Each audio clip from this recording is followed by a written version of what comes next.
In macular dystrophy, you can know where are these deposits. If these deposits are on DM also, then you will not do a DLK, you will do a penetrating keratoplasty.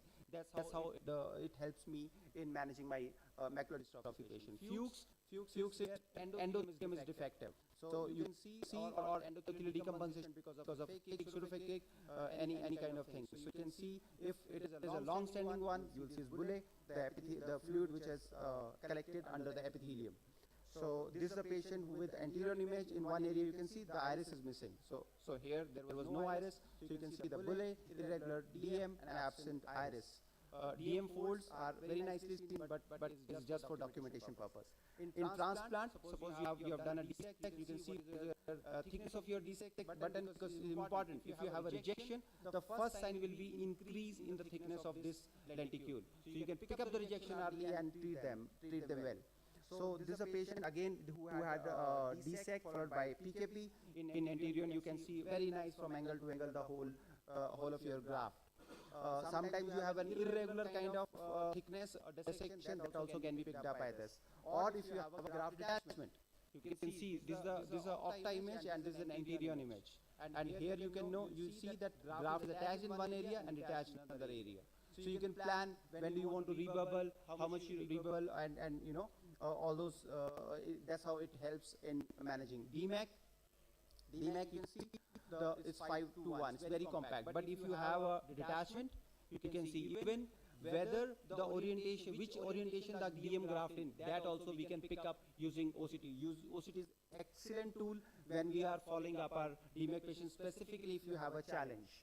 So here this is a patient who had a failed graft. Even in this dense, this monochromatic laser kind of source OCT can penetrate. Here also I can see how thick is my graft. This is a PK, this is a hypertrophic epithelium. These are the posterior GH junction. So here you can plan what is the size of this graft that you want to keep. Similarly in this. So even this patient who had a collagenolized vascularized corneal graft, suppose you want to plan your graft. So how it helps me is I can see, AC is pretty good. And angles are pretty good. So I can plan my penetrating keratoplasty. I do not need to do an anterior side reconstruction as well. Very helpful, extremely helpful. What I found is my ocular surface patients. This is a patient who had a chemical burn. You can see bad LSCD. In your routine octa, I can't see what is down there. Suppose I'm planning a slit. If I know what is the thickness of cornea, it helps me. Suppose I know that if it's very thin, I'll keep my corneal graft ready. I'll keep my multi-layered AMG ready or whatever. So in anterior, it can penetrate. It can tell me how thick is my pars. It can tell me how thick is my cornea and what is down there. This patient had chemical burn and he had, you can see, there was a DM attachment also, which I couldn't see. So now what I have done is a one-eyed patient, very bad LSCD. I'll have to do some LO kind of surgery. So I thought that we'll do only dysmetopexy. We did just dysmetopexy for him. He improved, came with the ambulatory vision, and now we are planning only DSEC. So this is how really helpful when you have a bad scar or these bad panas as well. As I said, graft rejection, the first sign is, these are KPs. The first sign is increase in thickness of this graft. I pick up my graft rejection early, treat it. That's how it's helpful. This is a patient of where you do a stromal augmentation. Suppose you have a cornea, keratoconus cornea of 350 microns, you can put up another Bowman and as well as anterior stroma, maybe 200 microns, and increase the thickness of that cornea.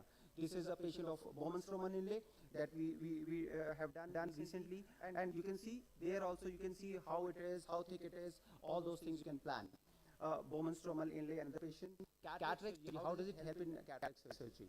So this is a patient who had you can see lens dislocation. Here you can see the lens is dislocated. Another patient. So this patient had a post-traumatic cataract. You can see these flocules. So these I know that I'm going to decompress it first before doing my capsulorhexis. Otherwise it will go in the periphery.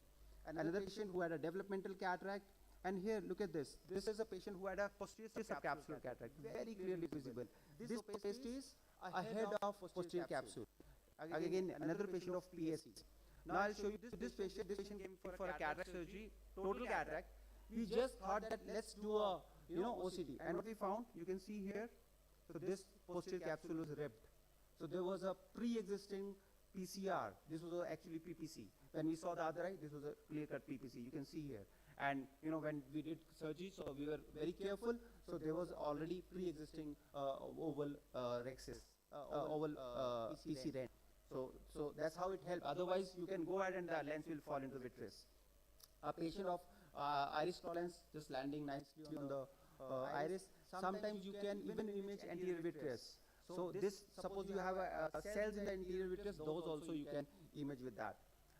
Suppose you have post-cataract surgery, DM detachment, you can see which kind of DM detachment it is, where it is, how you are going to do desmetopexy. And this patient had a DM detachment as well as PAS. You can see there is a PAS. In this area there was PAS. You can even image where iris is defective, where you have done a iridotmy. And microbial keratitis, whether it's an infiltrate, edema, all those things you can. HSV is very helpful. Suppose you have a edema in the center and you do a OCT, and if the endothelium is convex instead of concave, this is almost always HSV. So you can go ahead and give your anti-HSV and steroids. Suppose it's a long-standing corneal decomposition, it will not be convex. It will remain concave, and overall thickness will increase. So here, this is really helpful.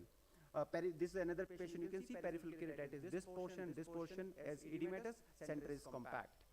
Peripheral ulcerative keratitis. You can see this portion. There is a melt. Corneal thinning and severe dry eye. In this patient, we had done a multi-layered AMG. So the stroma is given and it is increased, thickness is increased. Even in scleral lens fitting, you can know what is the vault, whether it is touching the cornea or not.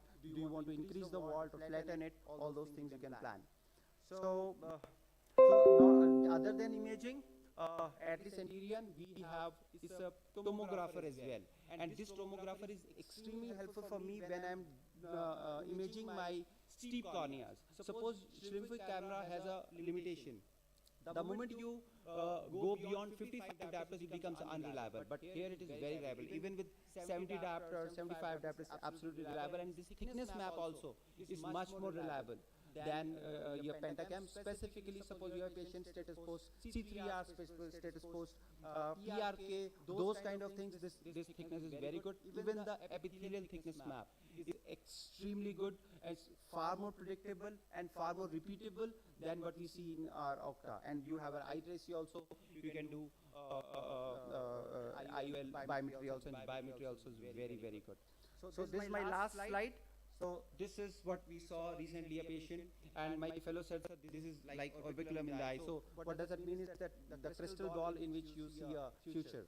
So this was actually an NRID patient who had a total cataract and it came into the anterior chamber. So we did a simple cataract surgery and patient was fine. Thank you so much.